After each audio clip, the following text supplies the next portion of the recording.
wahai pusaka abadi. Ku dapati rasa banggaku takkan pernah mati. Ku pastikan segenap dunia akan mengamati tanah air Nusantara, jiwa yang sejati. Indonesia tanah air beta, pusaka abadi nan jaya.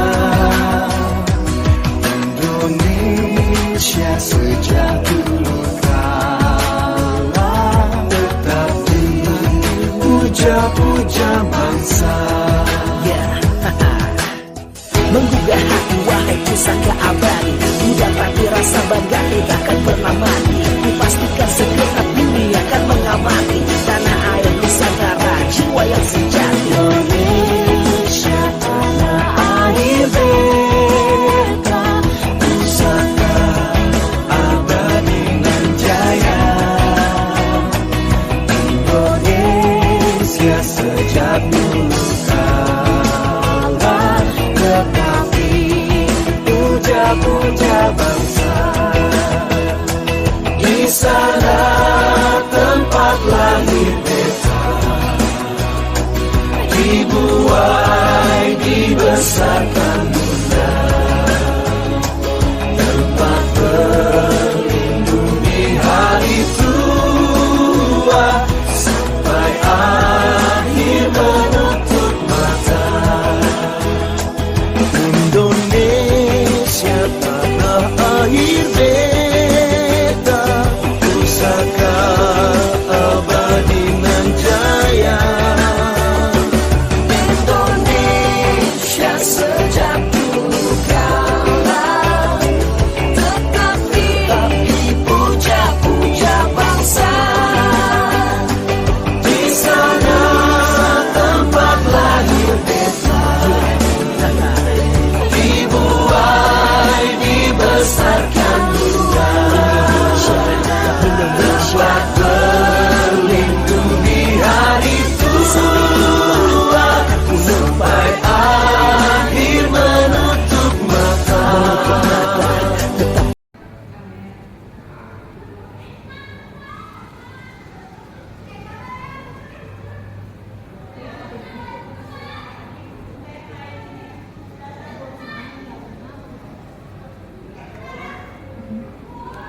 Oke, silakan Bu, langsung duduk.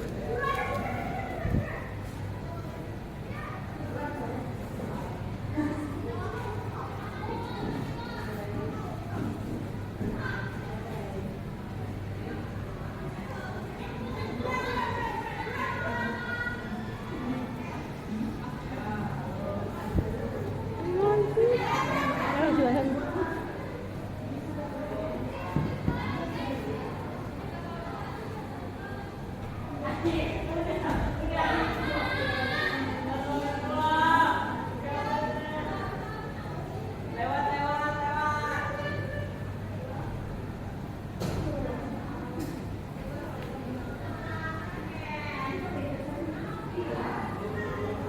Silakan duduk, Bu.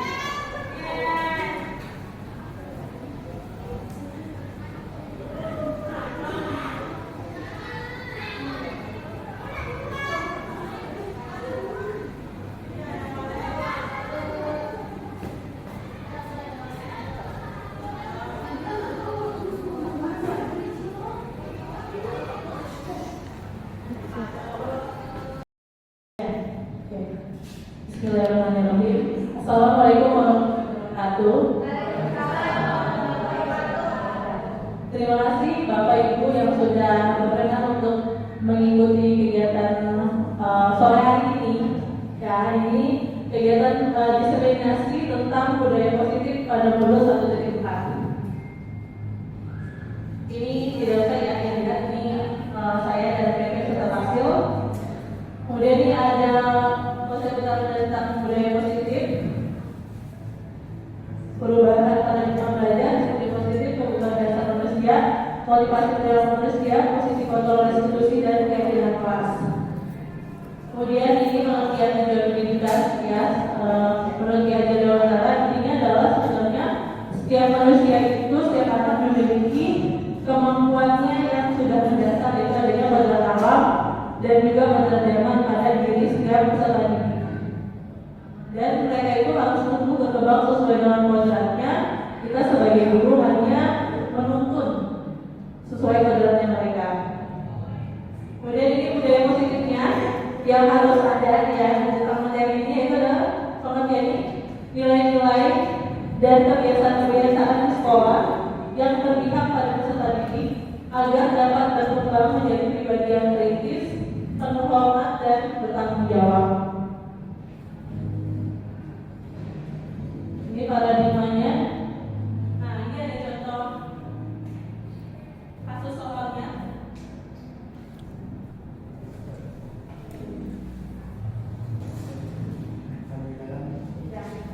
Oke, jadi ini ada contoh kasus soal kasus contohnya itu adalah sama. Jadi ceritanya ada dua orang anak ya, si A dan si B. Ceritanya misalkan nih, nak lain ya, ceritanya sebagai si A, kemudian Nurul sebagai Musri sebagai B-nya. Nah, terus si anak A ya, bisa dilihat. Oke, jadi ini ceritanya ada kasus yaitu pertama ada anak A dan anak B. Oke, ada anak A dan anak B, di mana ceritanya ini sebagai anak A dan Musli sebagai anak B. Nah, anak A itu dia mempunyai sebuah benda yang sangat berharga menurut dia, ada di genggaman tangan dia. Kemudian terusnya B ini bilang, pokoknya dia terus menghasut si temannya itu yang A, gimana caranya untuk dia membuka kepala tangannya dia. Ya. Jadi gimana caranya si A itu harus mau membuka kepala tangannya dia. Padahal awalnya itu si A itu udah kekeh, pokoknya gimana caranya saya tidak akan membuka kepala tangan saya karena menurut saya benda ini sangat berarti buat hidup saya. Tuh, tapi si B ini terus memaksa, bahkan dia sampai menghina atau membuli atau mengatai gitu ya, untuk si A itu membuka tangannya itu. Nah, kemudian bahkan si B itu sampai bilang, nanti kalau saya kasih uang deh supaya kamu mau buka tangan kamu gitu. Nah, dalam kasus ini menurut Bapak Ibu kira-kira ya, apakah tindakan si A dan si B itu membuka tangan adalah pilihan yang tepat atau bukan? Terus yang B-nya, apakah tangan kepalanya tidak menurut atas perintah temannya B, apakah tindakan itu benar atau tidak? Kalau yang C, karena akhirnya terbujuk oleh si A terbujuk oleh si B, akhirnya mereka sepakat untuk membuka kepala tangan itu bareng-bareng. Nah, sekarang saya tanya sama Bapak Ibu, kira-kira nih kalau seandainya Bapak Ibu sebagai anaknya A, itu apa yang akan dilakukan?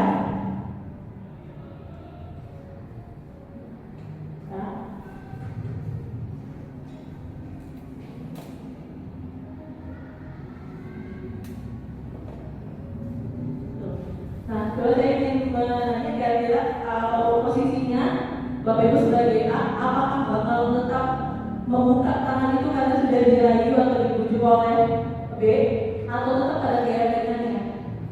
Itu karena si B ini menginginkan uang, terus dia terus menggoda, merayu ya, agar sekali itu tetap ada enggak pada pendiriannya gitu. Oke, kira-kira mungkin ada yang ingin mencoba kira-kira kalau di posisi A seperti apa, kalau di posisi B setiap kali posisi A dulu ya. Elsa mau nyoba? Terima kasih semuanya kesempatannya.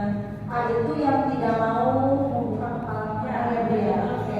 Saya ada di posisi A, saya tidak mau membuka kepala tangan saya, Bu, tentunya ya, karena menurut saya apa yang ada di dalam kepala tangan saya adalah sesuatu yang sangat berharga, jadi saya tentunya punya kontrol dong. Saya tidak mau membuka kepala tangan saya walaupun dibujuk seperti apapun, kecuali kalau bukannya ketimpangan dan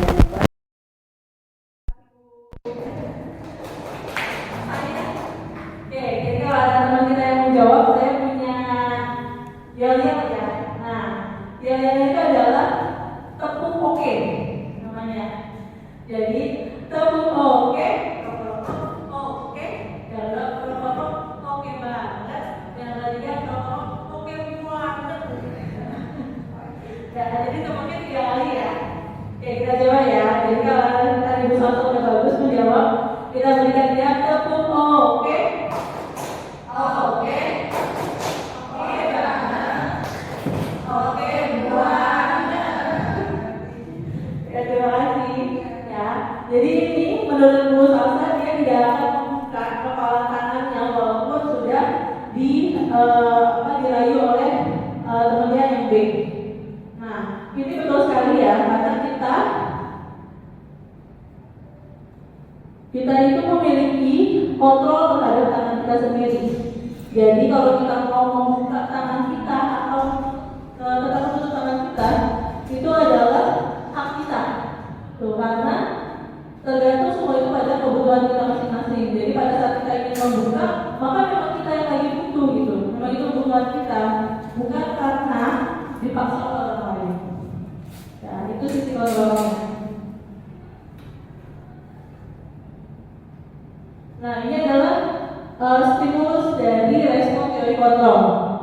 Jadi yang pertama stimulusnya, kita mencoba mengubah orang lain agar berpandangan sama seperti kita. Tadi yang dilakukan oleh si B, dia terus memaksa si A untuk membuka kepala tangannya secara langsung.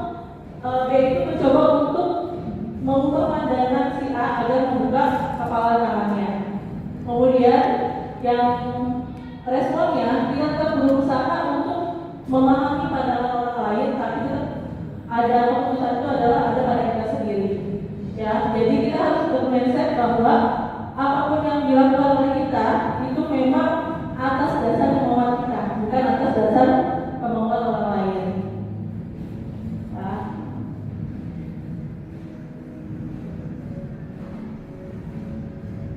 Oke, terus ini ada disiplin.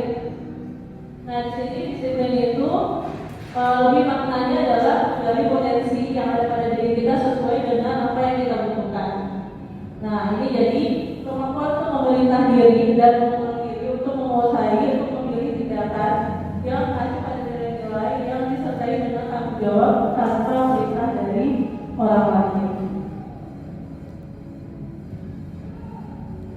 Oke, ini nilai-nilai kebajikannya ya. Seperti dari kasus yang tadi itu, kita dapat nilai-nilai positif. Yang pertama adalah kita tetap berpegang teguh pada pemilihan kita masing-masing.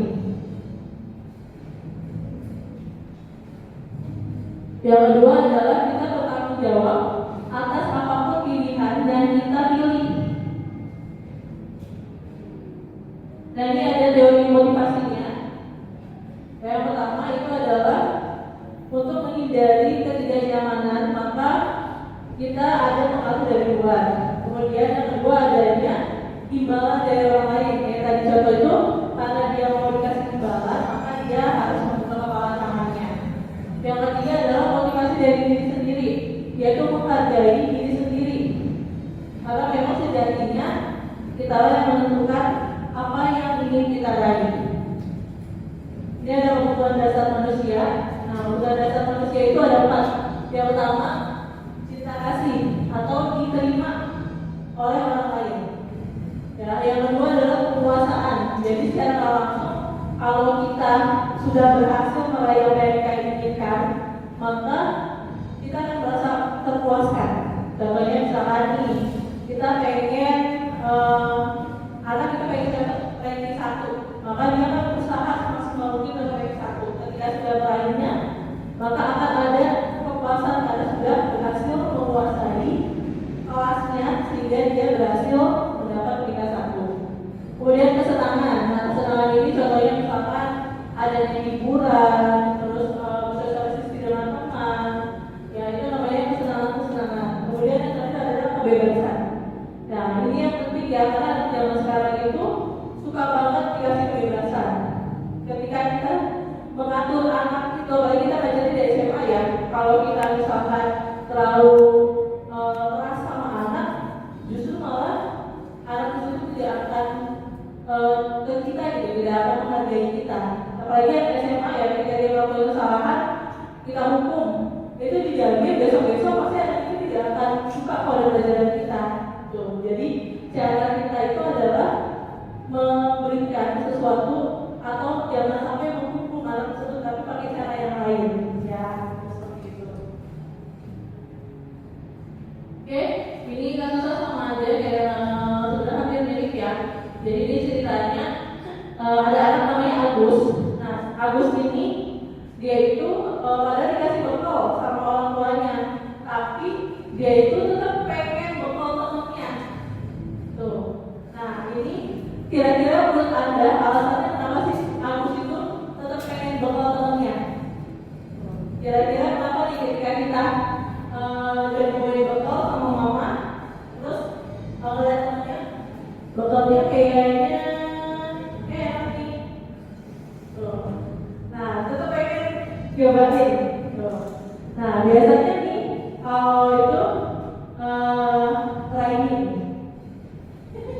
kira-kira kalau diberi bekal sama mama kamu, terus tetap pengen bekal temennya, kira-kira apa?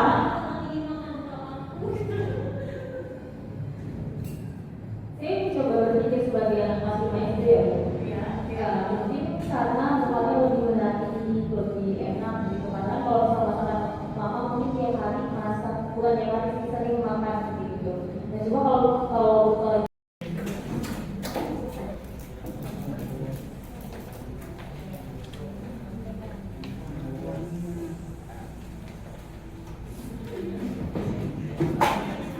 Bajunya masukin apa bang?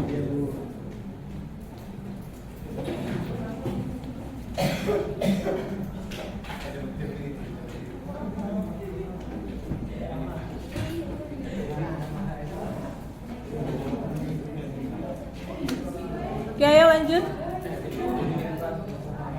Barisan 1, 2 udah boleh, silakan tempelin juga. Bajunya masukin.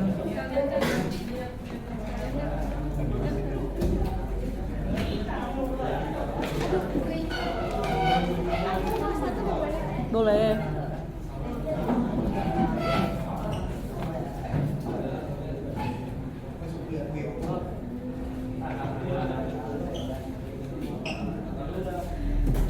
Ayo maju ke depan, ditempelin stackinannya.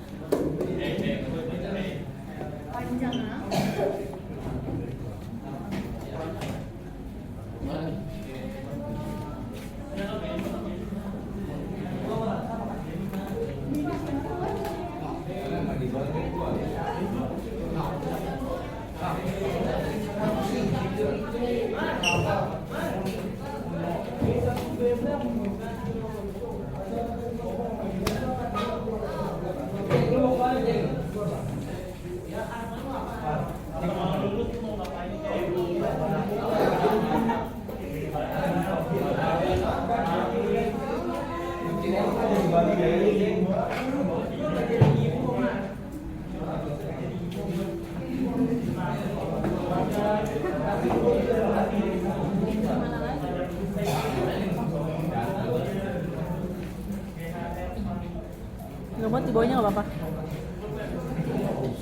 Ya. Ayo udah nempel semua belum nih?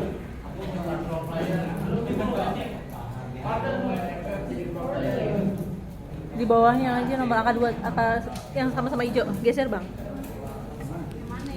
Ini masih ada tuh.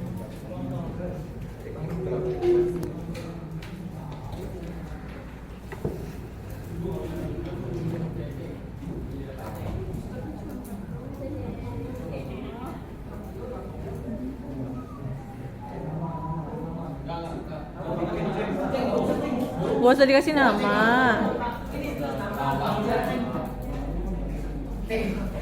Sesuai itunya tuh bang. Nah.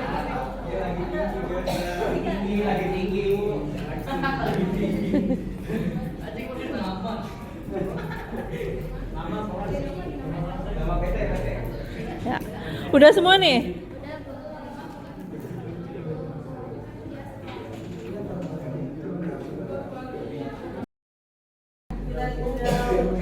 Kira-kira kebanyakan maunya kayak gimana? Beda banget ini. Oke, dari kelompok yang pertama itu kebanyakan berharapnya kelasnya kompak, bersih. Ini kompak. kompak, bersih, aktif, gak berisik, kompak, bersih, tenang, jangan main-main, gak usah bohong soal nilai, tidak berisik, saling bantu. Tuh, kebanyakan kompak, jangan berisik ya. Dari kelompok yang kedua, sama orangnya bersih, kompak, jangan berisik, memperhatikan guru, hargai guru, jangan berisik kalau ada yang lagi menjelaskan. Ya, ini sama. Oke, kalau dari kelompok 3, aman, tenang, damai, jangan berisik, adem. Terus ini kelasnya ber-AC, kalau kelasnya ber-AC nyampein ke capsek. Ya. Nah, terus yang kelompok 4, pengennya sama, jangan berisik, bersih, sopan, belajar sungguh-sungguh, kelas AC.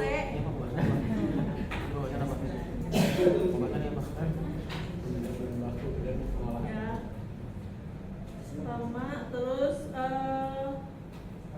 banyak praktek PKWU, tenang, habis ini. Makanya saya habisin dulu materi teorinya di sebelum PTS. Jadi nanti setelah itu adalah pelajaran praktek. Ya. Makanya nggak usah tulis nama. Nah, kayak kalau dari ini keyakinan kelas, makanya saya berharapnya keyakinan kelas itu kan udah jadi kesepakatan kelas. Jadi kita mulai sekarang kelasnya kalau ada presentasi ataupun saya lagi ngomong atau kalian lagi berbicara di depan, dihargain temennya, gurunya, jangan sibuk sendiri, jangan berisik. Ya. Terus kalau dari harapannya, mudah-mudahan kelas ini nggak berisik dan sesuai harapan. Mudah-mudahan bisa tercapai cita-cita kamu nih. Kebanyakan pengennya masuknya ini Pajajaran, UGM, IPB, ya PTN semuanya. Unhan itu ya? Pertahanan. Pertahanannya. Oh yang ininya Prabowo ya? Iya. PTN. Ya terus Undip, K, UNJ, Poltekkes. Jadi orang kaya, banyak cewek.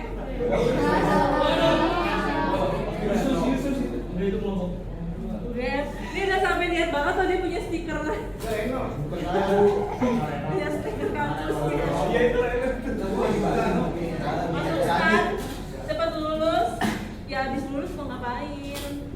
Terus Akpol, Poltekkip. Poltekkip itu apa? Politeknik.